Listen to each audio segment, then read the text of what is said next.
Hi guys, it's Carrie with Rockin G Farm. Today I'm with some family members helping them do their flower bed, and as you can see behind me we have all kinds of trees.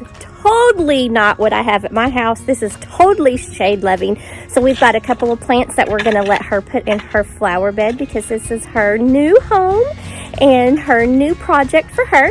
And so right now we have some of the hostas that I planted underneath my solar panels at my house, and they are the Forest Sunshine Plantation Lilies. So we are so excited. We're going to get a couple of these. As you can see that this area right here is really shaded, and so this is going to be perfect for those hostas. We're also going to be planting some other items, and I'll show those to you as we get those in the ground.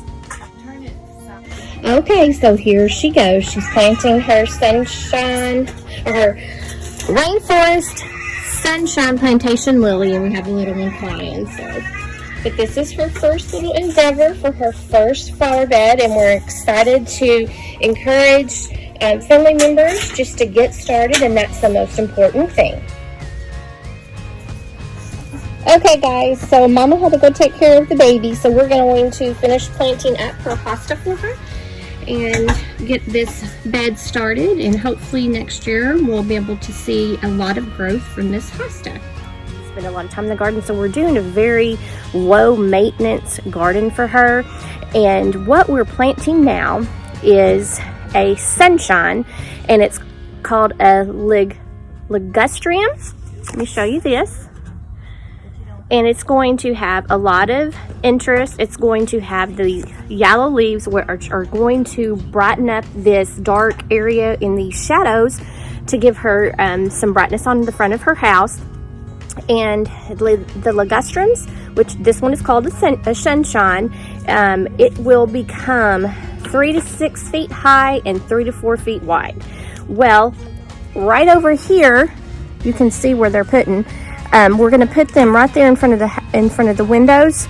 So what we're going to do is, when they do get really large, so that they do not cover the windows, we're just going to make sure that we come in and we'll do another family garden day and come in and help her shear these shrubs back.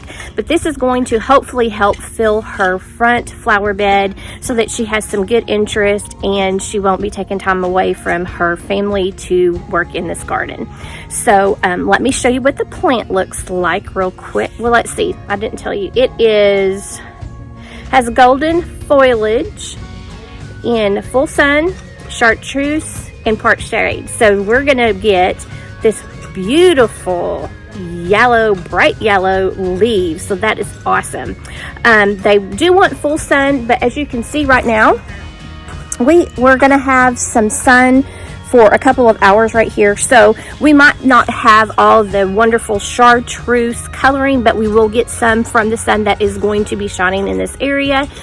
They are hardy from a zone 6 to 10, which is really good because we're in a 7B, and it is good down to a -10 degrees. So any of you who want some good color for your very minimal maintenance flower bed, this is going to be a good shrub for you.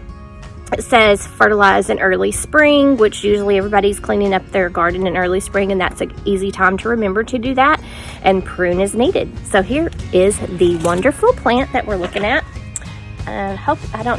Let's see if we can get over here and let you see some of that chartreuse. I wish you could see that chartreuse because it just, let me get over in the shade, maybe we can see it a little bit better. Oh yeah, you can see that chartreuse there.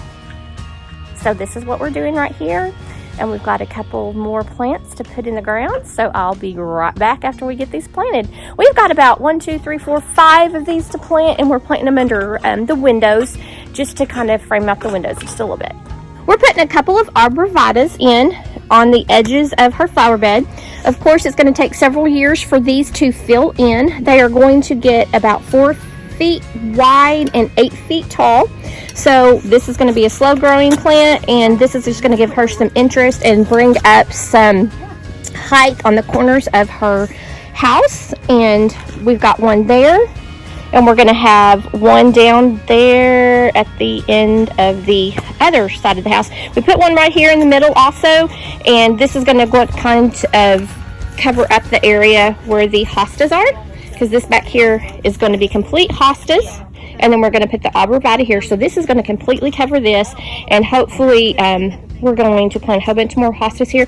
I think we have decided that we're going to fill in all the extra areas in here with hostas, because she only gets like 2 hours of sunshine, 2 to 3 hours of sunshine right here in the morning, and this will be perfect area for all the hostas. But this is what we're doing right now. We're planting the arborvitaes and hopefully giving her some height at the edges of her flower bed. Okay guys, sorry about the bright light, but the sun is coming overhead. I was just going to show you what we're doing right now. She is going to be planting some more hostas in this front bed, and what we are doing, we are making spacers for the plants so that when we put the mulch in, there will still be a hole for us to put the hostas in. Right now we're using a spacer. We're just using old coffee can, and we're just making the hole. And we're going to know that that's going to be a spacer for one of our hostas. So after we're done planting all of this today with what we already have here on hand, we're going to put the mulch in, and this coffee can is going to save that space for the hosta. So that's something that you might want to think about if you're not completely ready to finish up your bed and you have some more space to fill in. Just go ahead and get a coffee can or some of your other plastic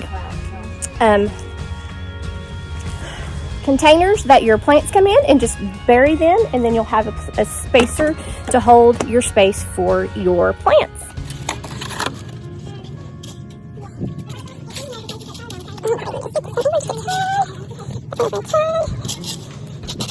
Okay, so these are, I'm going to bury these. This one's not right centered.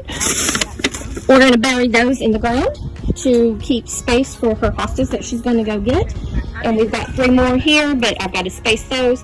But this is just essentially going to give us a space to know I've got something to plant there, and then you don't have to worry about pulling back the bark and the mulch that you're putting down and go, oh crap, and then your hole gets full of the bark. So this is awesome way to do it.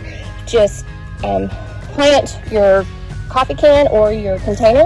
We're going to put a hosta right here. So we went ahead and planted a coffee container here, so when we put the bark on here, we'll go ahead and have the area ready for the hosta. Okay, we are watering in the plants and putting the mulch down, and it is perfect. You can see where we've left those spaces for the hostas with the coffee cans and the other pots. This is going to be perfect low maintenance garden. Okay, here's the finished product. As you can see, we have our spot holders for our hostas, and we planted some lemon balm in a pot because we didn't want it to go too wild. Lemon balm will take over, so it's best to keep it in a pot. But this is our little area for a very, very low maintenance flower bed.